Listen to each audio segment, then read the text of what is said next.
आप देख रहे हैं न्यूज फॉर नेशन और मैं स्वाति पांडे आपके साथ। 7 जनवरी से बिहार में जातिगत जनगणना शुरू हो गई है।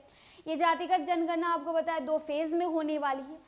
अब बिहार में हो रही जातिगत जनगणना के बाद आरक्षण की जो राजनीति है ये बढ़ती नजर आ रही है। दरअसल जो विपक्ष की भूमिका में बीजेपी बैठी है वो कभी नहीं चाहती थी बिहार में जातिगत जनगणना हो, और अब जब मुख्यमंत्री नीतीश कुमार ने इसे लेकर भी बयान दे दिया है कि जातिगत जनगणना तो होनी चाहिए, इसमें क्या बुराई है, और हमने तो अपने सारे ऑफिसर्स को और सारे लोगों को बता दिया है कि कैसे आपको काम करना है। अब इस पर भी बिहार में राजनीति हलचल तेज हो गई है। भाजपा की ओर से लगातार कटाक्ष और तंज कसते नजर आ रहे हैं।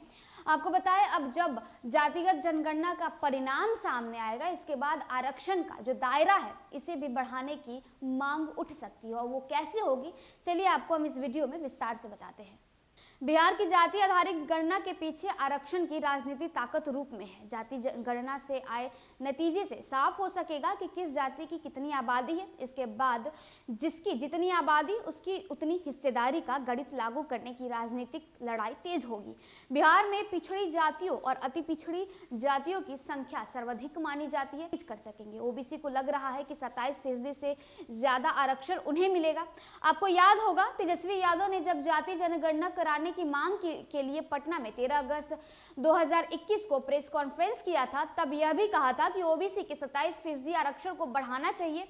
बैकलॉग भरने की भी मांग उन्होंने की थी। तब यह साफ हो गया था कि जाति गणना का बड़ा असर आरक्षण की राजनीति पर पड़ेगा। बिहार में 2024 में लोकसभा और 2025 में विधानसभा चुनाव होना है।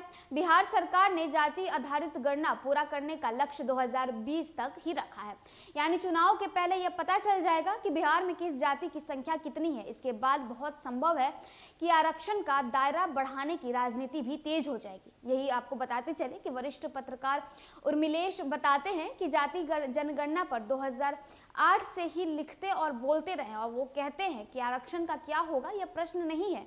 भारत जैसे देश में जनगणना कराने का मतलब सामाजिक आर्थिक डेटा को इकट्ठा करना है। इस सोशल ऑडिट जरूरी है जिसमें संख्या के साथ ही हालात का संकलन भी आना चाहिए। कई बार होता है कि न्यायालय से डेटा मांगा जाता है और इसके लिए सरकार को विधानमंडल के पास जाना पड़ता है। छत्तीसगढ़ में ऐसा हुआ कि कमीशन बनाया गया, संख्या का पता किया गया और उसके बाद एक्ट लेकर आए।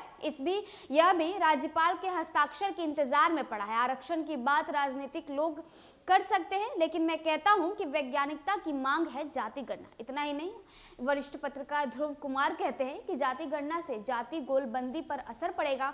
जाति गणना के परिणाम आने के बाद आरक्षण की राजनीति को ताकत भी मिलेगी। तो देखिए, बिहार में साल 2025 में विधानसभा चुनाव है। इतना ही नहीं, साल 2024 में लोकसभा चुनाव है। अब इससे पहले ही बिहार की सरकार यानी महागठबंधन की सरकार, मुख्यमंत्री नीतीश कुमार की सरकार ने जातीय जनगणना शुरू कर दिया है, और उन्होंने ये लक्ष्य रखा है कि साल 2023 खत्म होते होते जातीय जनगणना पूरी कर ली जाएगी। इसका डेटा भी हमारे पास आ जाएगा। अब सवाल ये उठता है कि क्या साल 2024 और 2025 में जातियों को साधने के लिए, अपना वोट बैंक को मजबूत करने के लिए ये जातीय जनगणना की जा रही है कि जातीय जनगणना से ये पता चल जाएगा कि बिहार में कितनी जाति की कितनी परसेंटेज है, और इस पे अब जो है राजनीति भी शुरू हो सकती है। और वरिष्ठ पत्रकार ये भी कहते हैं कि जातिगत जनगणना से आरक्षण की जो राजनीति है ये भी तेज हो सकती है बिहार में। तो अब देखना है कि 2024 और 2025 में क्या मुख्यमंत्री नीतीश कुमार को ये जातिगत जनगणना फायदा पहुंचा रहा है। तो चलिए, इस खबर में बस इतना ही। और भी वीडियोस और अपडेट्स के लिए आप देखते रहे न्यूज फॉर नेशन।